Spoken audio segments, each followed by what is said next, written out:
our reading focus is on making inferences. So making inferences, when we do that, we are figuring out things that the author does not directly say.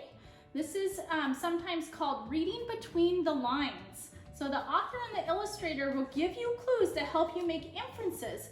You also have your schema or your background knowledge to help you also make inferences. So as you're listening to today's read aloud, be thinking about reading between the lines. What does the author not tell you but gives you text clues about? So today's read aloud is Wilfrid, Gordon, Mcdonald, Partridge.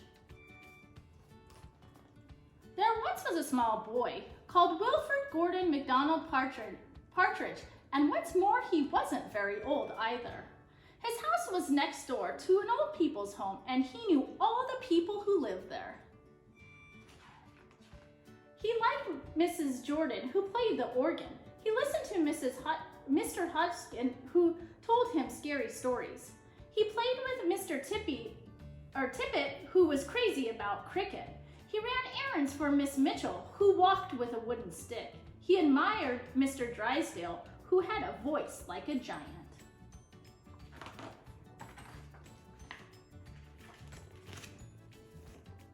But his favorite person of all was Miss Nancy Allison Delcourt Cooper, because she had 4 names just as he did. He called her Miss Nancy and told her all his secrets. One day, Wilfrid Gordon heard his mother and father talking about Miss Nancy. "Poor old thing," said his mother. "Why is she a poor old thing?" asked Wilfrid Gordon. "Because she's lost her memory," said his father.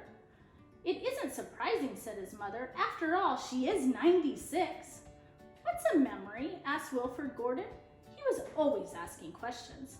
"It is something you remember," said his father, but Wilfrid Gordon wanted to know more. So he called on Mrs. Jordan, who played the organ. "What's a memory?" he asked.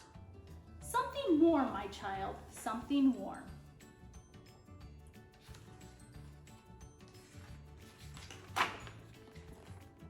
He called on Mr. Hodgkin, who told him scary stories. "What's a memory?" he asked.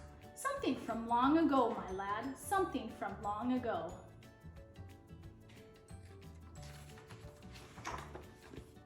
He called on Mr. Tippet, who was crazy about cricket. "What's a memory?" he asked. "Something that makes you cry, my boy, something that makes you cry." He called on Miss Mitchell, who walked with a wooden stick. "What's a memory?" he asked. "Something that makes you laugh, my darling, something that makes you laugh."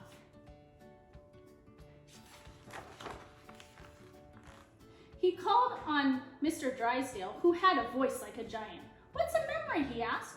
"Something as precious as gold, young man, something as precious as gold."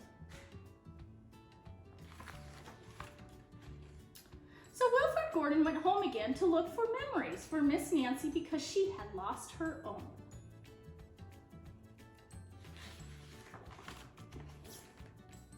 He looked for the shoebox of shells he had found long ago last summer and put them gently in a basket. He found the puppet on strings, which always made everyone laugh, and put it in the basket too. He remembered with sadness the medal which his grandfather had given him and placed it gently next to the shells.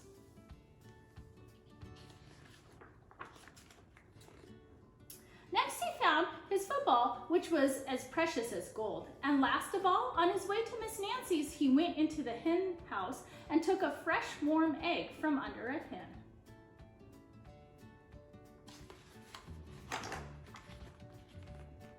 Then Wilfrid Gordon called on Miss Nancy and gave her each thing one by one. "What a dear, strange child to bring me all these wonderful things," thought Miss Nancy. Then she started to remember.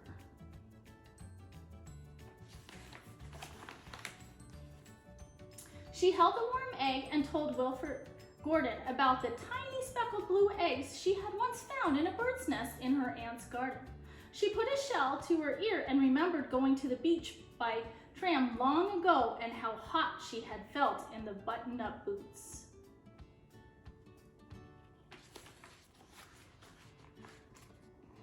She touched the metal and talked sadly of the big brother she had loved who had gone to war and never returned. She smiled at the puppet on strings and remembered the one she had shown to her sister and how she had laughed with a mouthful of porridge.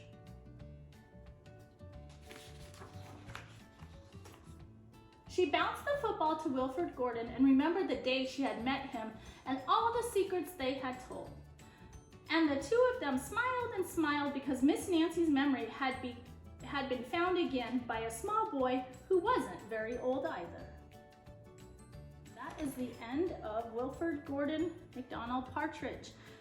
Your task today is to answer some questions about the book and making inferences. So how did Miss Nancy feel about Wilfrid? It does not tell you, the author does not tell you that in the story. So you need to use the text clues along with your schema or your background knowledge to decide how do you think Miss Nancy felt about Wilfrid.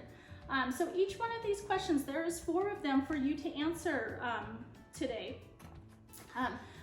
The second part of your task is there are 2 different texts. One is a fiction text and one is a non-fiction text. So you have short paragraphs to read right here and to answer questions about each one of those passages.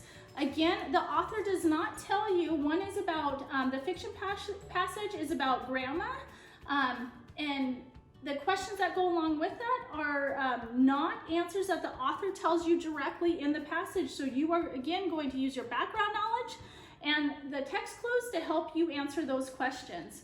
The second passage that is nonfiction is about possums. And again, the questions are that you need to answer. Again, you will need to use your background knowledge along with the text clues that the author gives you.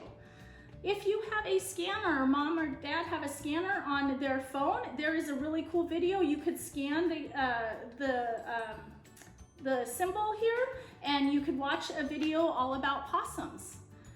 If you have any questions or get stuck, remember, have mom or dad email me or Mrs. Norling. All right, we'll talk to you soon.